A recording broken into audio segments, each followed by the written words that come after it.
غلامی نامنظور کی آواز پہ لبیک کہتے ہوئے ہمیں اس گھر میں بھیجا. یہ عمران خان کا ویژن ہے جمہوریت کے لیے, اس ملک کی خود مختاری کے لیے اور آئین کو تقدس بنانے کے لیے اور عوامی مینڈیٹ واپس بحال کرنے کے لیے. یہ بہت بڑی ذمہ داری عائد ہوتی ہے جب آپ آئین کے مطابق اوت اٹھاتے ہو. آپ عوام کے منتخب نمائندے تب بنتے ہو جب آپ کے پاس عوام کا ٹرسٹ ہوتا ہے. And the trust of the people is آن.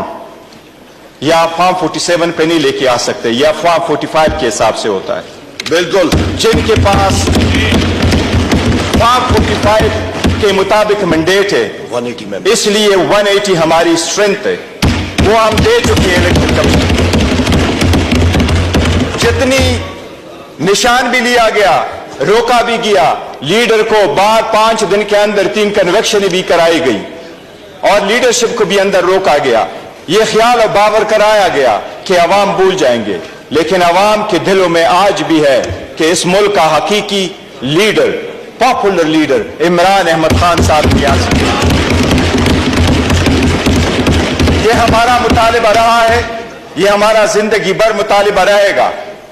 یہ سپریم کورٹ کی ججمنٹ ہے کہ اس ہاؤس میں کسی بھی کنارے سے کوئی سنیک انٹو دا ہاؤس نہیں کر سکتا. صرف وہ بندہ انٹر ہو سکتا ہے جو پبلک مینڈیٹ رکھتا ہو.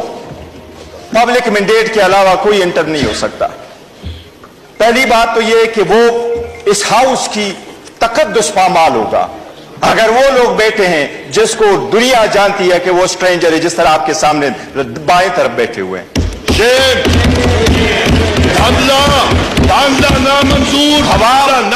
اللہ کے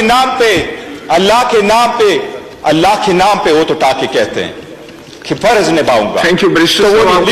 اسپیکر صاحب ایک منٹ جو پوائنٹ کرنا ہے اس میں آرٹیکل کی مبذول کروانا چاہتا ہوں. پوائنٹ آف آرڈر جو رول 17 ہے اس کے مطابق